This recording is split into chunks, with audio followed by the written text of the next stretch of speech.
chegar em São Paulo. Cheguei há pouco para umas entrevistas, mas podia falar com a turma aí para fazer vários perfis e entrar de sola no Twitter, especialmente Instagram, porque eles estão botando todas as milícias lá e os robôs pra cima de mim, entendeu? A censura. O episódio de Ricardo Lewandowski dentro do avião, mandando prender uma pessoa simplesmente porque expôs a sua opinião quanto à Suprema Corte, é mais do que absurdo, é medonho, é vergonhoso, é nojento, é um escárnio para qualquer sociedade democrática, é um escárnio para qualquer Estado de Direito. E é por isso que a maioria dos brasileiros tem muita vergonha do STF. Eu também tenho vergonha do STF. Por isso, vem me prender. Agora eu peço sim que o povo brasileiro deixe de ouvir o Olavo de Carvalho e ouçam mais Lobão, o Vila, o Luciano Ayan, a Madalene e tantos outros que estão aí, inclusive o Bugalho. Muito obrigado. Eu vou dizer mais uma vez, o STF é uma vergonha.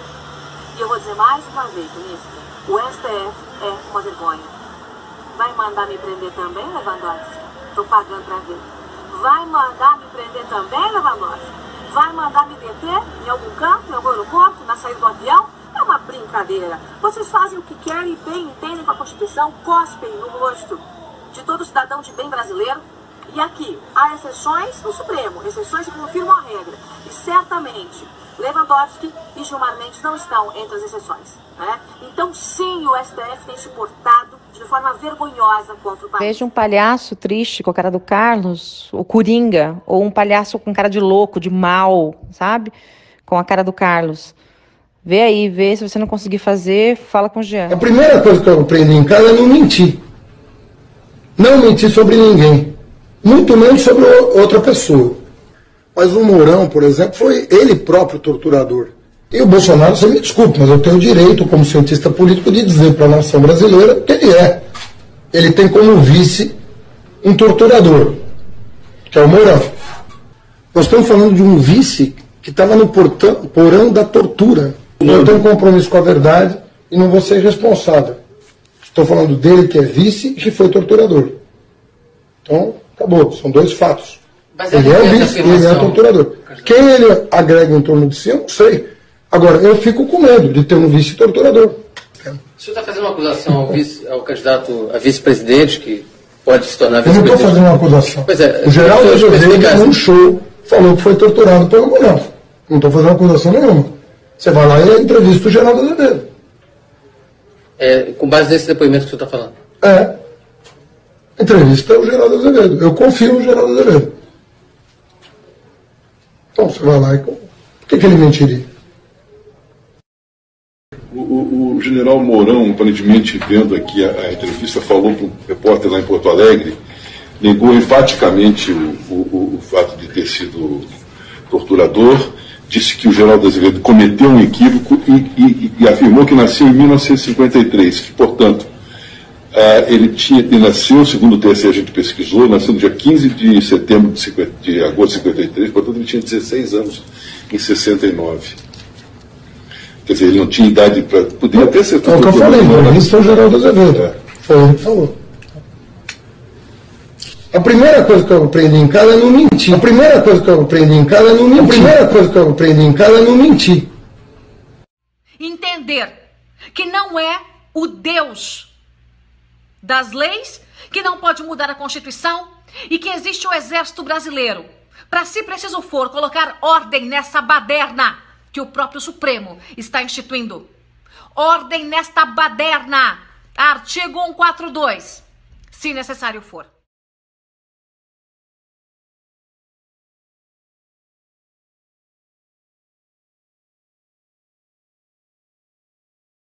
Tem o caso do Fux, que é um caso aberrante, porque ele procurou todos os condenados, ou depois condenados da Lava Jato, todos os réus da Ação Penal 470, chamada de mensalão, para ele me assediou. Sabe que assediar uma pessoa até me encontrar? Para dizer, primeiro, que ele conhecia realmente o processo, as vírgulas do processo, para bater no peito, dizer que matava no peito, que nós éramos inocentes, que nos absolver. Esse é um charlatão, não é? Esse é um charlatão, não é? Diversas mulheres passaram a ser agredidas nas ruas do país. Uma jovem de 19 anos afirmou ter sido arrastada por 3 seguidores de Bolsonaro e teve uma suástica nazista entalhada no seu corpo com um canivete. Foram mais de 50 atos de violência.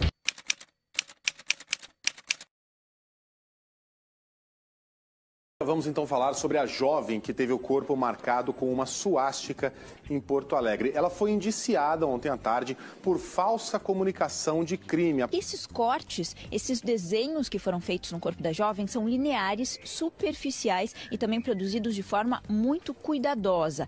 A perícia também, ela neste laudo disse que não apontou qualquer tipo de machucado na face, no pulso, nos braços, nas mãos, que geralmente são típicos. É uma coisa característica de defesa pessoal quando a pessoa é atacada. Então, a partir desses principais pontos que foi concluído aí que essa jovem, ela ou se automutilou ou foi feito esse corte com o consentimento dela. Está acontecendo e vem da Corte Maior deste país. Aliás, já há algum tempo eu tenho dito para você que o STF não é mais a Corte Maior desse país. É a única corte. Não é a última instância. É a única instância. Nós estamos vendo um STF, uma Corte Suprema comandada por alguém que tem no DNA o vermelho do PT. E eu falo isso com muita propriedade, sabendo das responsabilidades, porque agora o Lewandowski resolveu fazer a caça às bruxas, né? Sair por aí caçando todo mundo que se atreve a fazer uma crítica a ele, ao Janot ou ao Supremo. Pode isso num país democrático, minha gente? Pode isso? Pois muito bem. Eu cansei de viajar o mundo falando mal do Brasil, gente. Era bonito a gente viajar ao mundo e falar, no Brasil tem 30 milhões de crianças de rua, no Brasil tem 30 milhões... A gente nem sabia, tem não sei quantos milhões de abortos, era tudo clandestino, mas a gente ia citando números, sabe? Se o cara perguntasse a fonte, a gente não tinha, mas a gente ia citando números. Eu não esqueço nunca, eu estava debatendo, o Roberto Marinho e o Jaime Lerner em Paris. Mas eu estava dizendo, porque no Brasil tem 25 milhões de crianças de rua. Eu era aplaudido calorosamente pelos franceses. Quando eu terminei de falar... O Jaime Lerner falou assim para mim, ô Lula, não pode ter 25 milhões de crianças de rua, Lula. Porque senão a gente não conseguiria andar nas ruas, Lula. É muita gente. E foi com muita alegria que o meu amigo José Graziano, o diretor-geral da FAO, era meu ministro, ele pode contribuir para que a gente possa começar a acreditar que é possível acabar com a fome em qualquer país.